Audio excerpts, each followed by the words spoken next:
하나님께서 오늘 우리에게 주시는 말씀은 고린도전서 11장 1절에서 16절까지의 말씀입니다. 신약 성경 275쪽 고린도전서 11장 1절에서 16절까지의 말씀을 교독하겠습니다. 내가 그리스도를 본받는 자가 된 것 같이 너희는 나를 본받는 자가 되라. 너희가 모든 일에 나를 기억하고 또 내가 너희에게 전하여 준 대로 그 전통을 너희가 지킴으로 너희를 칭찬하노라. 그러나 나는 너희가 알기를 원하노니 각 남자의 머리는 그리스도요 여자의 머리는 남자요 그리스도의 머리는 하나님이시라.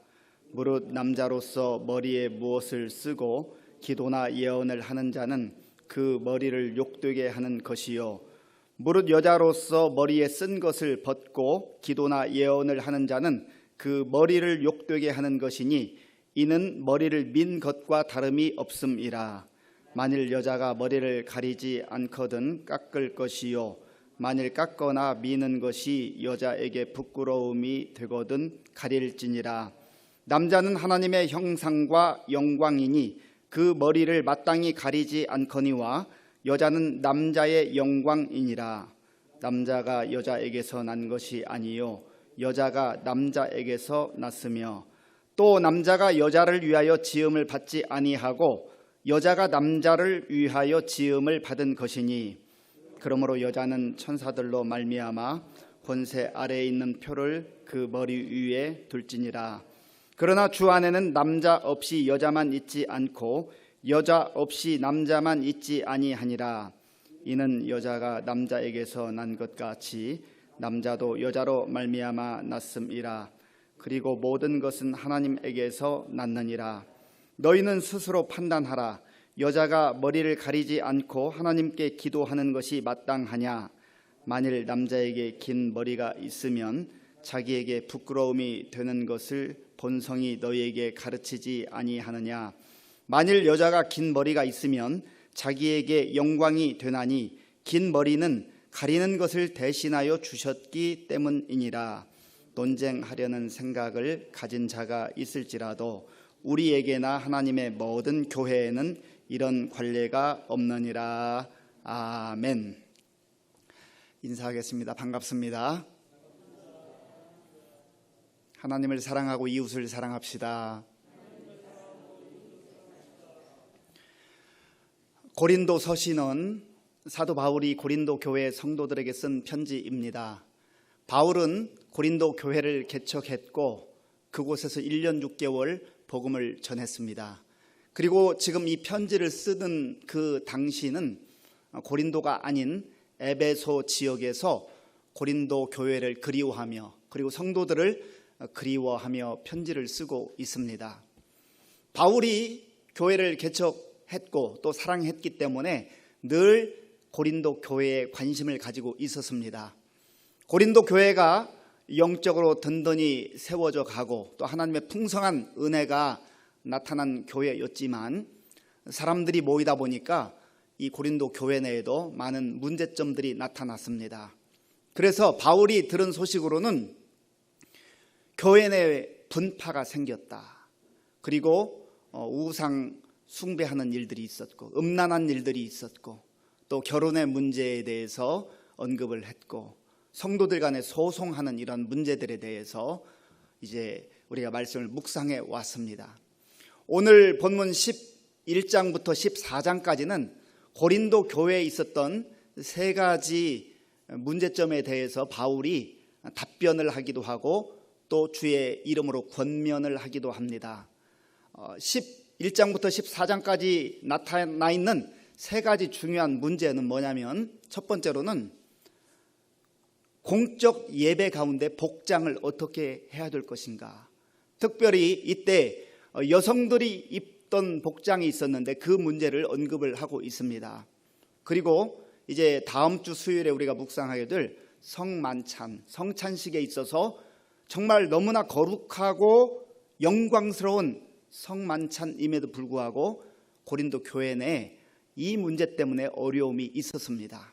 그리고 12장부터 14장까지는 하나님께서 이 고린도 교회에 놀라운 성령의 은사와 능력들을 주셨는데 그것을 잘못 사용하기도 하고 오해하기도 함으로 말미암아서 교회의 질서가 흐트러지는 그러한 소식을 전해 듣고 바울이 하나님의 말씀을 통하여서 이렇게 바로잡아주는 그러한 내용으로 이제 우리가 묵상하게 될 것입니다. 먼저 오늘 본문 1절에서는 이렇게 말씀합니다. 우리 1절 말씀을 같이 읽어보겠습니다. 내가 그리스도를 본받는 자가 된 것 같이 너희는 나를 본받는 자가 되라. 아멘. 바울은 너희는 나를 본받는 자가 되라 라고 그렇게 권면을 합니다. 사실 전체 문장의 내용으로 보면 이 11장 1절의 말씀은 10장 마지막 결론과 같은 그러한 말씀이기도 합니다. 바울은 나는 예수님을 만난 이후에 내가 오직 예수님의 복음을 위해서 살았습니다. 내 가슴 속에는 예수 복음으로 가득 차 있고 내 심장은 예수 복음으로 뛰고 있습니다. 그러면서 예수님을 만난 이후에 얼마나 그가 복음을 위해서 또 교회를 위해서 전도와 선교를 위해서 살았는지를 그는 가는 곳마다 증명했고 또 이렇게 서신으로도 이 성도들에게 나누고 있습니다. 바울이 고린도전서 10장 31절에서 그런즉 너희가 먹든지 마시든지 무엇을 하든지 다 하나님의 영광을 위하여 하라 그렇게 권하고 있는데 바로 예수 그리스도를 본받는 삶이었다고 하는 것은 그는 그 자신의 이익이나 자기의 명예나 자기의 영광을 취하기 위한 그런 섬김이 아니라 오직 하나님의 영광을 위해서 오직 복음만이 드러나도록 오직 생명이신 예수 그리스도만이 전파되도록 그렇게 했다고 하는 겁니다. 예수님께서도 이 땅에 오셔서 하나님의 아들이시지만 예수님 자신이 하나님이시기도 하지만 스스로 영광을 취하려고 하지 아니하시고 오히려 낮은 자리, 겸손의 자리를 택하실 뿐만 아니라 생명을 내어주시는 십자가의 그 자리까지 나아간 것처럼 바울도 예수님을 만난 이후에 끊임없이 그렇게 예수님을 본받는 삶을 살았다고 하는 겁니다. 그래서 바울은 지금 고린도 교회 성도들에게 자신의 교만한 마음으로 잘난 체 하는 마음으로 그렇게 나를 본받으세요 라고 말하는 게 아니라 바울이 복음을 경험하고 예수 그리스도와 동행하는 삶을 살아보니까 너무너무 감격스러운 거예요. 너무너무 좋은 거예요. 좋아도 너무너무 좋은 거예요. 그러니까 바울이 이렇게 좋은 것을 영적으로 자녀들과 같은 고린도 교회 성도들에게 다시금 권면하면서 다른 것 좀 내려놓고 오직 주의 영광을 위해서 그리고 복음을 위해서 그리스도를 위해서 사는 것이 가장 복된 삶입니다. 제가 지금 그렇게 살고 있는데 여러분들도 꼭 그렇게 사시기 바랍니다. 그런 사랑의 마음을 담아서 자기 자신도 하나님 앞에서 부족하고 연약한 모습이 왜 없겠어요. 있지만 사랑하는 마음으로 영적으로 아버지 된 마음으로 그렇게 권하고 있는 것입니다. 이 설교를 준비하면서 저 자신을 한번 돌아보았습니다. 나는 과연 우리 성도님들에게 내 주변 사람들에게 나를 본받으라고 그렇게 말할 수 있을까? 물론 바울도 100% 완전해서 말하는 것은 아니지만 그러나 하나님 앞에서 적어도 성도들을 사랑하고 또 교회를 사랑하고 하나님 나라를 소망하며 하나님의 영광을 위해서 살아가고자 하는 그 복음의 열정과 열망만큼은 누구보다 뒤지지 않아야 되겠다. 경쟁심으로 뒤지지 않는다는 의미가 아니라 정말로 그것만이 내 인생의 목적이요 그것만이 내 인생을 값지게 한다라고 하는 것을 확인하고 그렇다고 한다면 내 주변에 있는 사람들에게 부족하지만 그 열정, 복음의 열정, 복음을 위해 살고자 하는 그 마음을 본받으세요. 그렇게 말할 수 있으면 얼마나 좋을까. 그러한 생각을 해봤습니다. 여러분들도 마찬가지지요. 우리 자녀들에게, 또 손주들에게, 또 우리 주변에 있는 아는 사람들에게, 다른 것 내가 잘나서가 그런 게 아니라 내가 예수를 믿어보니까, 복음을 믿고 사니 정말 하나님 나라의 그 영광, 그 소망이 엄청나게 하고 나를 이렇게 역동적으로 살게 하는데, 그런 면에서 인간적인 모습 그런 거 말고 복음이라고 하는 그런 측면에서 나를 좀 본받으세요, 아니면 나를 좀 본받아라, 그렇게 말할 수 있다면 얼마나 좋겠습니까? 우리 모두 그런 복음의 열정으로 예수 그리스도를 본받는 그런 은혜가 있기를 간절히 바랍니다. 또한 바울은 두 번째로 2절에서 너희를 칭찬하노라, 나는 여러분들을 정말로 진심으로 칭찬합니다, 그렇게 말합니다. 우리 2절 말씀을 같이 읽어보겠습니다. 2절입니다. 너희가 모든 일에 나를 기억하고 또 내가 너희에게 전하여 준 대로 그 전통을 너희가 지킴으로 너희를 칭찬하노라. 아멘. 사실 바울이 하고 싶은 내용은 뒤에 있습니다. 그런데 바울은 바로 자기가 하고 싶은 얘기를 하지 않고요, 우선은 그들이 잘한 것, 고린도 교회 성도들이 어려운 여건 속에서도 정말 믿음을 지키기 위해 애쓰고 또 우리 주님을 따라가려고 하는 그 모습, 그리고 아름다운 교회의 전통을 지키고자 하는 그 수고를 칭찬하고 있습니다. 참 중요한 태도죠. 우리도 다른 사람에게 무언가 말할 때에 내가 물론 하고 싶은 얘기 직설적으로 얘기할 수도 있지만, 말하는 기술, 지혜롭게 하는 그러한 태도를 갖는 것이 얼마나 중요한지 모릅니다. 내가 아무리 열정적으로 하고 싶은 말 해도 듣지 않으면 그만이잖아요. 그런데 그 상대방의 마음을 열기 위해서는 좀 칭찬하고 격려하고 잘하는 것 이야기해주고 하는 것도 굉장한 지혜입니다.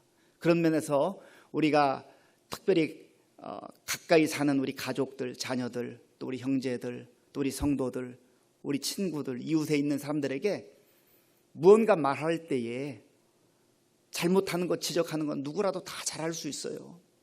그리고 그거 굳이 말하지 않아도 본인도 압니다. 대부분의 경우는 알아요. 그러나 정말 그 사람이 내가 하고 싶은 말, 그거를 듣도록 하기 위해서는 칭찬하고 격려하고 그 사람이 잘하는 것이 무엇인가를 볼 수 있는 그러한 눈이 열려져야 됩니다. 그리고 그것을 좀 이야기할 수 있는 그런 우리 언어의 습관, 우리 삶의 태도를 갖는 것이 참 중요합니다. 바울이 그렇게 지금 칭찬을 하고 있습니다. 그러면서 이제 3절 이후부터는 그러나 내가 또 여러분들에게 하고 싶은 말이 있습니다 라고 하면서 여러분들이 꼭 이 사실을 알기를 바랍니다, 그렇게 권하는 내용입니다. 우리 3절 말씀을 같이 읽어보겠습니다. 3절입니다. 그러나 나는 너희가 알기를 원하노니 각 남자의 머리는 그리스도요 여자의 머리는 남자요 그리스도의 머리는 하나님이시라. 아멘. 지금 바울이 말하고 싶은 핵심적 내용은 여성들이 공적 예배에 너울, 수건을 써야 되는가, 어떻게 해야 되는가, 그 문제를 말하고 싶은 겁니다. 그런데 그것을 직접적으로 말하기 전에 먼저 하나님과의 관계, 그리고 사람들과의 관계에 대해서 말합니다. 먼저 첫 번째로 바울이 언급하는 것은 남자의 머리는 그리스도다, 그렇게 말합니다. 남자의 머리는 그리스도다. 그리스도가 우리 사람의 존재의 근거가 된다는 겁니다. 그 목적이 된다는 거예요. 남자에 대해서 먼저 말하는 것은 남자의 우월성 때문에 그런 것이 아니라 창조 질서에 따라서 남자가 먼저 지음을 받았기 때문에 말하는 겁니다. 남자의 머리는 그리스도이다. 그런데 오늘 이 고린도전서 11장에서 바울이 머리라고 하는 단어를 16번을 사용합니다. 머리라고 하는 단어를 이렇게 짧은 본문에서 많이 사용하는데, 이 머리라고 하는 단어는 헬라어로 케팔레라고 하는 단어인데요, 근원, 시초라고 하는 그런 뜻을 가지고 있습니다. 그러니까 사람의 근본, 그 시작은 그리스도로부터 시작된다는 거예요. 다른 말로 말하면 그리스도가 없는 사람의 그 가치는 없다는 거죠. 의미가 없다는 겁니다. 그리고 여기에서 머리의 그 또 의미는 권위를 상징합니다. 권위. 그리스도께 복종해야 되는 그러한 그리스도만이 권위를 갖고 있다라고 하는 그러한 의미를 말합니다. 그리고 바울은 계속해서 여자의 머리는 남자이다 말합니다. 여자의 머리는 남자이다. 이 말씀을 우리가 잘못 해석을 하면 오해하기가 쉽습니다. 마치 남자는 우월하고 여자는 남자보다 못한 것처럼 그렇게 말하는 것이 아니라고 하는 겁니다. 여기서 바울이 말하고자 하는 핵심적 내용은 바로 하나님의 창조 질서의 입장에서 말하는 거예요. 누가 더 높고 낮고 우열을 말하는 게 아니라는 겁니다. 누가 잘나고 못나고 그것을 말하는 게 아니라는 거예요. 그런데 사람들이 죄를 지은 이후에 이 땅에 들어온 사고방식이 세계 곳곳에 남성 우월적 그러한 잘못된 가치관이 수천 년 동안 그 사회에 또 나라에 또 집안에 그러한 문화를 형성해 온 것을 보게 됩니다. 사실 21세기 지금까지도 그러한 잘못된 가치관이 곳곳에 있습니다. 2018년도에 뉴스가 났는데요. 보니까 이란에 축구를 좋아하는 여성 팬들이 있는데요. 축구장에 가서 구경을 할 수가 없습니다. 법으로 금지되어 있어요. 여자들은 축구장에 입장하면 안 된다. 그래가지고 시위하고 우리도 축구 보고 싶다고 해가지고요. 국제사회의 압력도 있고 해가지고 2018년도 10월 달에 여성 축구팬 200명이 관람할 수 있는 그런 특권을 누렸다고 하죠. 다른 곳에서는 다 평범한 그러한 권리인데도 불구하고 지금까지도 그러한 일들이 있다는 겁니다. 그리고 사우디아라비아에서는 2015년도 불과 5년 전이죠. 그때 처음으로 여성들이 투표를 할 수 있는, 투표에 참여할 수 있는 참정권을 얻게 됐습니다. 이런 것은 가시적인 것이고요. 곳곳에 지금도 그런 남성 우월적 잘못된 가치관이 너무나 팽배해 있다 하는 겁니다. 그래서 우리가 성경을 통하여서 이 남자와 여자의 관계를 하나님이 말씀하시는 창조 질서적 관점에서 잘 이해하는 것이 굉장히 중요하다는 겁니다. 특별히 부부 문제에 대해서도 바울은 에베소서에서 이 말씀을 언급하고 있습니다. 바울은 이렇게 말하죠. 에베소서 5장 22절에서 아내들아 자기 남편에게 복종하기를 주께 하듯 하라. 이는 남편이 아내의 머리됨이 그리스도께서 교회의 머리됨과 같음이니 그가 바로 몸의 구주시니라. 아내들아 남편에게 복종하라. 이렇게 성경이 말합니다. 그러니까 사람들이 아니 지금 시대가 어느 시대인데 남편에게 복종하라고요? 시대가 달라졌어요. 복종할 수가 없습니다. 동등한데요. 그렇게 주장을 하기도 합니다. 그런데요, 그 다음에 하나님께서 바울을 통해서 남편들에게 하시는 말씀을 또 잘 들어야 됩니다. 에베소서 5장 25절에서 남편들아 아내 사랑하기를 그리스도께서 교회를 사랑하시고 그 교회를 위하여 자신을 주심같이 하라. 그런데 대개 보면 이 아내들아 남편에게 복종하라, 그리스도께 복종하듯 복종하라, 이 말은요 누가 제일 은혜를 받냐면 남편들이 은혜를 받아요. 아멘 하고 남편들이 아멘을 합니다. 성경에 이렇게 나에게 복종하라고 남편에게 복종하라고 했는데 그렇게 예배를 열심히 참석하면서 성경을 읽으면서도 복종하지 않는다고 그렇게 큰 소리 칩니다.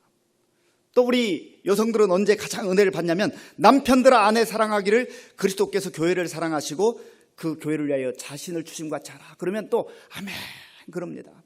그런데 사실 아멘을 거꾸로 해야 돼요. 거꾸로. 하나님께서 이 행복한 가정 또 남자와 여자, 남편과 아내의 그 아름다운 관계를 말씀하시면서 아내들아 남편에게 복종하라 하신 그 말씀은요, 그냥 아내들이 잘 받고 아하, 내가 복종해야 되는구나, 이것이 하나님의 창조의 질서구나라고 그렇게 받아들이면 됩니다. 그것만 잘하면 돼요.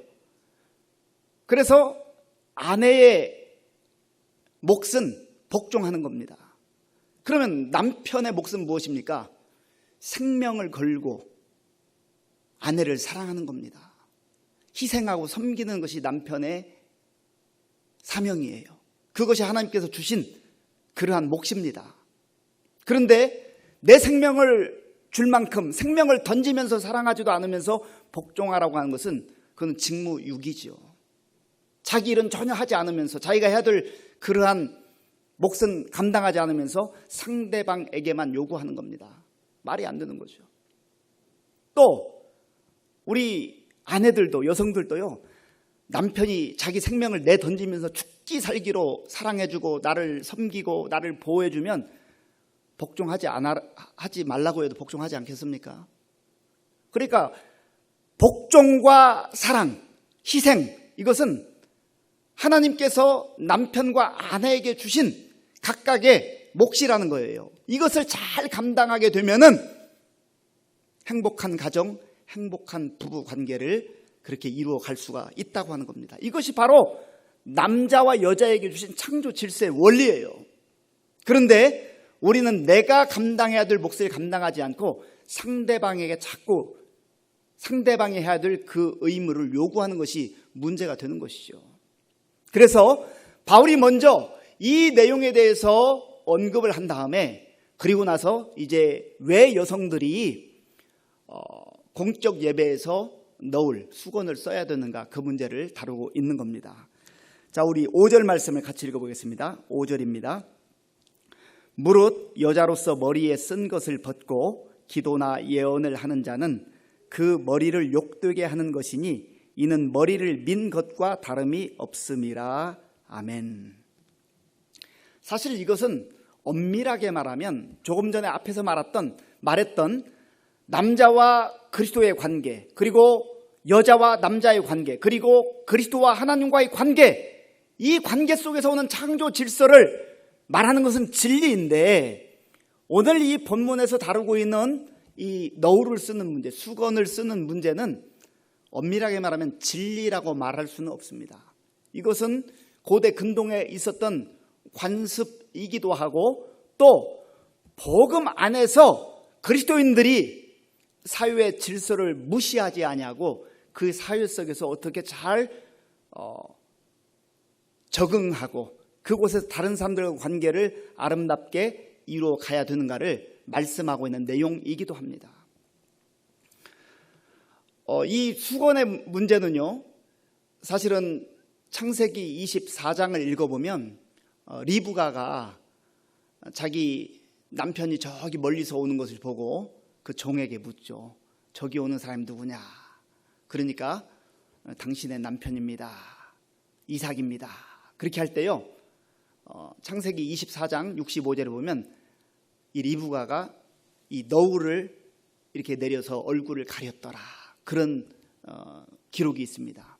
이것은 리브가가 자기 남편을 존중하고 공경하고 권위에 복종하는 그러한 의미로서 그렇게 행동을 한 겁니다. 그리고 또 유대 그 문화 속에서도, 그리고 헬라 문화 속에서도 이러한 습관들이 있었다고 하는 겁니다. 그런데 왜 이게 교회에서 문제가 되었는가? 그 당시에 일반적으로 교양 있는 여자들, 그리고 또 정숙한 여자들이 오랜 관습에 의해서 그렇게 너울을 쓰는 습관이 있었는데, 이들이 바울을 통해서 복음을 전해 들었습니다. 그런즉 누구든지 그리스도 안에 있으면 새로운 피조물이라, 이전 것은 지나갔으니 보라 새 것이 되었도다. 이제는 우리는 새로운 피조물이 되었고 자유를 얻게 되었다. 이제는 아무렇게나 우리가 살 수 있는 자유가 주어졌다라고 그렇게 자유를 오해를 한 겁니다. 그래서 바울이 끊임없이 말하는 것은 우리가 예수님 안에서 모든 것 자유할 수 있으나 복음을 위해서, 교회를 위해서, 또 믿음이 연약한 사람들을 위해서 나의 자유를 제한할 수 있는 그 사람이 진정한 자유인이라는 것을 말하고 있지요. 그래서 시장에서 파는 모든 고기들 다 우상 제단에 드려진 그러한 제물들이지만 자기 양심을 위해서, 또 다른 사람의 양심을 위해서 그거 묻지 말고 그냥 먹어도 문제가 되지 않는다. 그게 자유예요, 자유. 그러나 모든 것을 먹을 수 있는 자유가 있지만 만약에 믿음이 연약한 사람이 내가 그 고기를 먹는 것 때문에, 우상 앞에 드려진 고기를 먹는 것 때문에 만약에 실족할 가능성이 있다고 한다면 내가 먹을 수 있지만 먹지 않겠다. 이게 진정한 자유라는 겁니다. 그래서 이 고린도 교회 여자 성도들이 자유를 주장하면서 이 교회 안에서 너울을 쓰던 습관들을 그냥 무시해버리고 너울을 벗고 앞에 나와서 찬송도 하고 기도도 하고 예언도 하고 막 그렇게 했다는 겁니다. 그러니까 다른 사람이 볼 때는 실족하는 거예요. 아니, 여성들이 저렇게 하면 안 되는데 왜 그러지? 그러한 그 문제 제기가 있었고 그런 문제점들이 나타났다는 겁니다. 그래서 바울이 그 소식을 듣고 그렇다고 한다면 이 수건을 사실은 쓰지 않을 자유가 있지만 그러나 그리스도 안에서 이것을 쓸 수 있는 그러한 자유를 선택하라라고 그렇게 권하고 있는 겁니다. 그리고 이 당시에 또 특별히 바울이 그렇게 권하는 이유가 있는데요.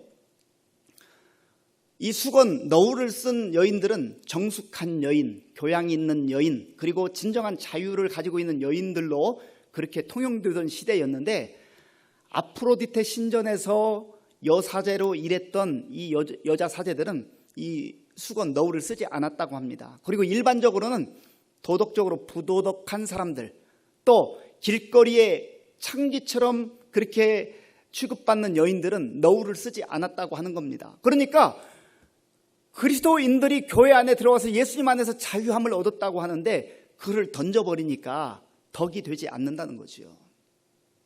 예를 들면 이런 거와 마찬가지입니다. 만약에 우리가 예수님 안에서 자유함을 다 누리고 있기 때문에 우리는 모든 것 자유로울 수 있다. 그런데 만약에 제가 여기 예배를 인도하러 올라오고 또 설교를 해야 되는데 반바지를 입고 온다. 그러면 덕이 되겠습니까? 반바지 입을 수 있겠지만 그러나 덕이 되지 않으면 그것은 진리의 문제는 아니지만 그것이 천국을 가고 구원을 얻느냐 얻지 못하느냐 그런 문제는 아니지만 그러나 덕을 위해서라면 반바지를 입어서는 안 된다는 것이죠. 예를 들면 우리 생활 속에 그러한 일들이 너무나도 많이 있다는 겁니다.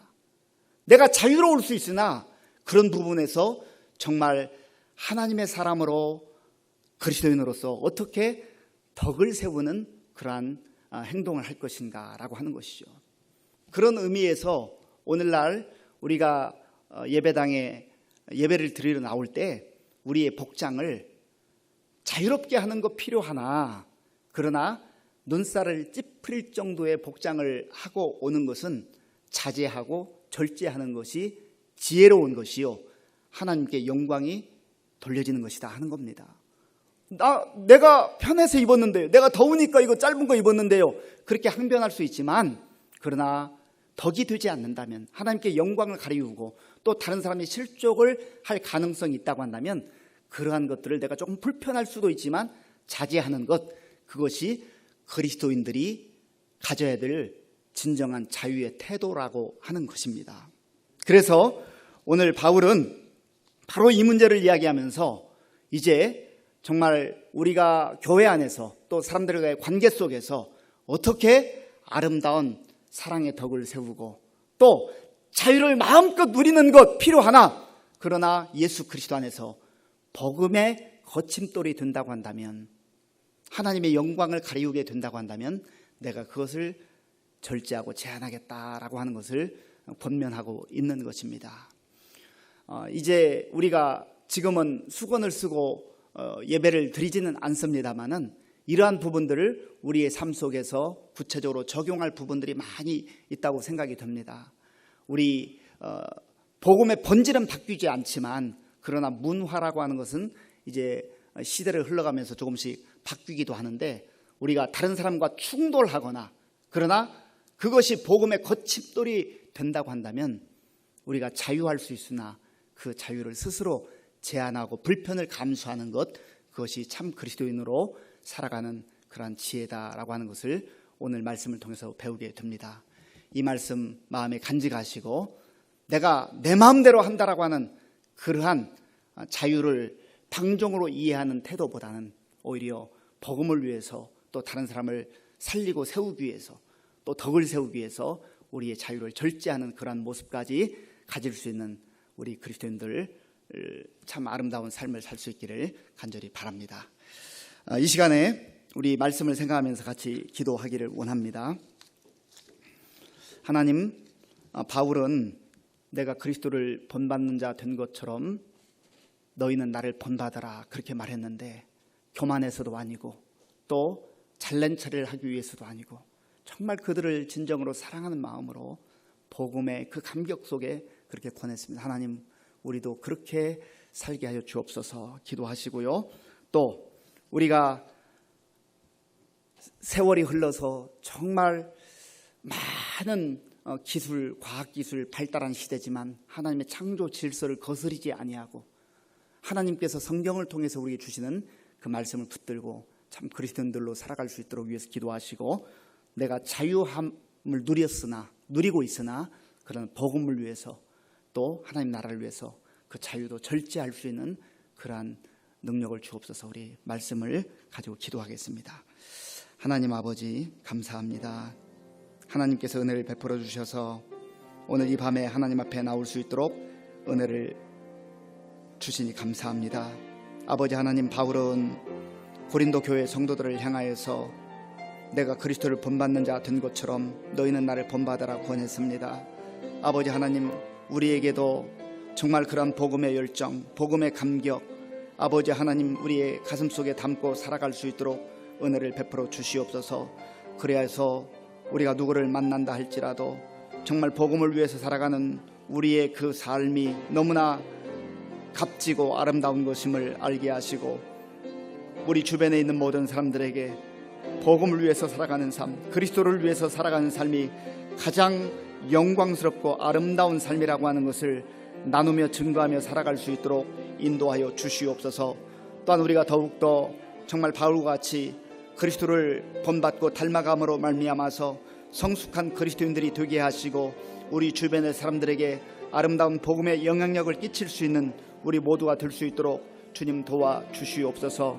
아버지 하나님, 간절히 원하옵기는 또한 아버지 바울이 정말 고린도 교회 성도들을 향하여서 창조 질서의 그 아버지 하나님이여 원리를 설명하며, 또 아버지 하나님이여 남자와 그리스도와의 관계, 또 여자와 남자의 관계, 그리스도와 하나님과의 관계를 설명하는 가운데 우리가 하나님의 창조 질서 가운데 살아야 하는 것을 말씀하셨습니다. 아버지 하나님, 우리도 아무리 시대가 흘러가고 세월이 흘렀다 할지라도 하나님의 말씀과 하나님의 창조 질서를 아버지 하나님이여 정말 무시하거나 또 어긋나는 행동을 하지 않게 하시고, 늘 하나님과의 관계 속에서 아버지 하나님이여 우리의 머리 되신 예수 그리스도, 교회의 머리 되신 예수 그리스도를 의지하며 바라보며 나아가는 우리 모두가 될 수 있도록 하나님 도와 주시옵소서. 아버지 하나님, 특별히 우리 모두가 정말 사람들과의 관계 속에서 서로를 존중하며 서로를 아버지 인정하며 아버지 서로를 배려할 수 있는 그러한 그리스도인들로 살아갈 수 있도록 하나님 도와 주시옵소서. 아버지 하나님 감사합니다. 이 시간 우리 나라와 민족을 위해서 같이 기도하겠습니다. 지금 많은 어려움이 우리 앞에 직면해 있습니다.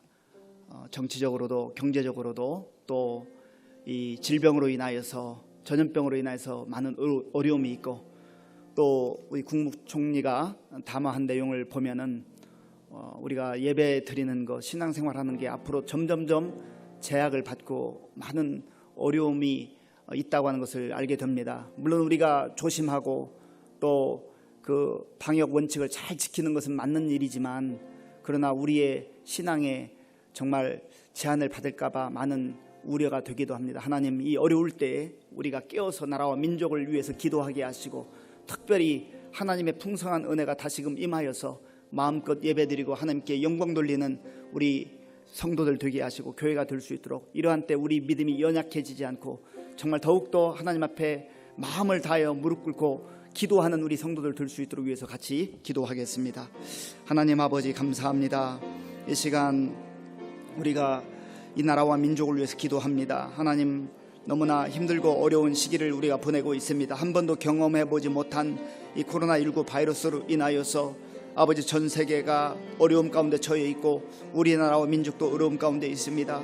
아버지 하나님, 불쌍히 여겨 주시옵소서. 긍휼히 여겨 주시옵소서.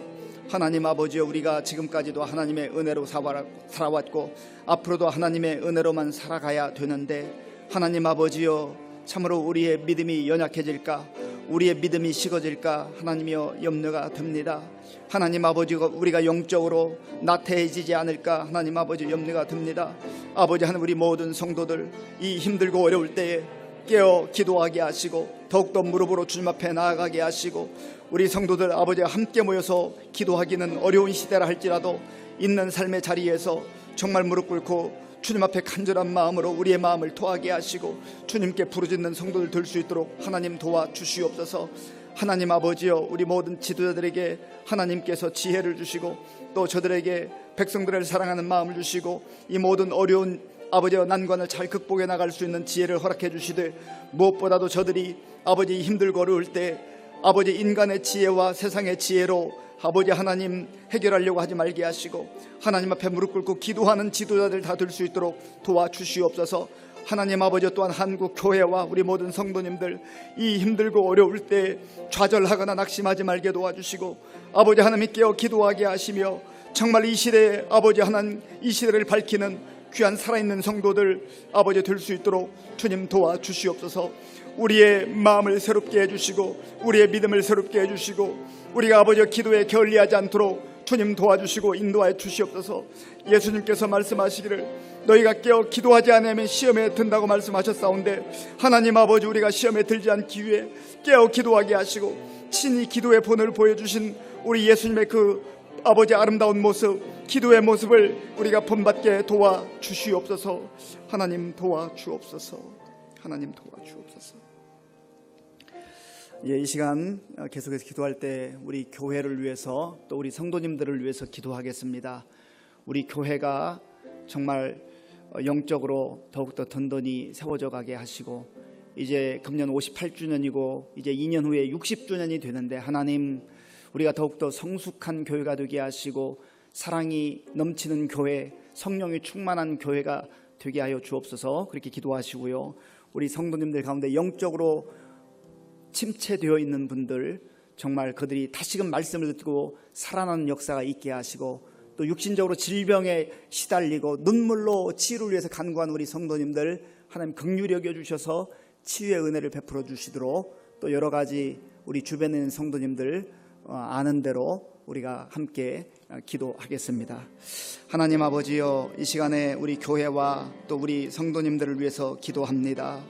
아버지 하나님, 하나님께서 58년 전에 이곳에 교회를 세워주시고 지금까지 힘들고 어려웠던 시간들이 많이 있었지만 하나님의 은혜로 인도해 주신 것을 감사합니다. 지금까지 이 교회를 위해서 수고하고 애쓴 우리 믿음의 선배들을 하나님, 저들의 수고와 노고를 기억하시고 하나님 아버지, 저들의 그 아름다운 수고 하나님께서 기억하시는 줄로 믿습니다. 하나님 아버지, 또한 우리가 아버지 하나님이여 우리 믿음의 선배들의 그 수고와 노고를 잊지 않게 도와주시고 우리가 잘 본받게 도와주시고 마음에 간직하게 도와주시고 우리도 열심을 다하여 정말로 몸된 교회를 위해서, 성도들을 위해서, 복음을 위해서, 하나님 나라를 위해서 수고하며 애쓰는 우리 성도들 다 될 수 있도록 주님 도와주시옵소서. 특별히 하나님이여 연로하신 우리 장로님들, 권사님들, 집사님들, 성도님들 기억하시고 저들이 이 힘들고 어려울 때 아버지 낙심하지 않도록 도와주시며 성령 충만하게 도와주시고 하나님 나라의 소망을 품고 살아가게 도와주시며 육신의 건강도 하나님께서 책임져 주셔서 건강 가운데 지낼 수 있도록 주님 도와주시옵소서. 하나님 아버지여, 영적으로 침체에 빠져있는 우리 성도님들 말씀을 다시 듣고 일어나게 도와주시고 성령의 능력이 다시금 임하여서 저들의 아버지 영혼이 소생되는 역사가 있게 하여 주옵소서. 우리 성도님들 가운데 특별히 질병으로 아버지 하나님 앞에 눈물로 기도하는 성도님들 있습니다. 주여 긍휼히 여겨 주시옵소서. 주님 앞에 눈물로 기도하는 우리 성도님들, 그 흐르는 눈물을 닦아주시고 아버지 주여 어루만져 주셔서 질병이 떠나가게 하시고 아버지 치유받게 하시고 또 하나님께서 허락하신 의사 선생님들을 통하여서도 약을 통하여서도 하나님 아버지 회복되는 아버지 놀라운 역사가 일어나게 하여 주시옵소서. 우리 성도님들 가운데 하나님 아버지여 또한 아버지의 물질 문제로 하나님 앞에 눈물로 기도하는 우리 성도님들 기억하여 주시옵소서. 저들의 필요한 물질을 공급하여 주시며 하나님 아버지 또한 자녀들을 위해서 또 가정의 문제를 위해서 직장을 위해서 결혼을 위해서 모든 아버지여 미래의 문제들을 위해서 기도하는 우리 성도님들의 그 기도를 들어주시고 응답하여 주시옵소서. 오 주여 함께해 주시옵소서. 우리 시간 한 1분 정도 우리 마음속에 소원하는 우리 개인의 기도 제목을 하나님 앞에 간절한 마음으로 기도하겠습니다. 조용히 하나님, 내 마음 아시지요, 내 처지 아시지요, 내 형편 아시지요. 하나님 도와주옵소서. 같이 기도하겠습니다.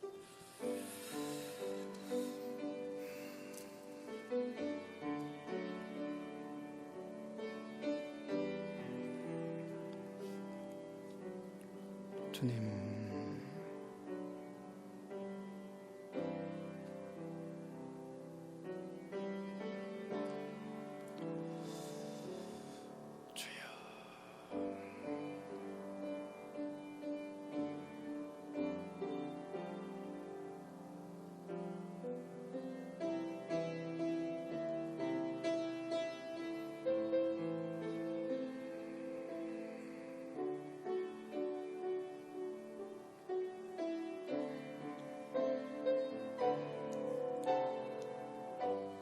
하나님 아버지 감사합니다.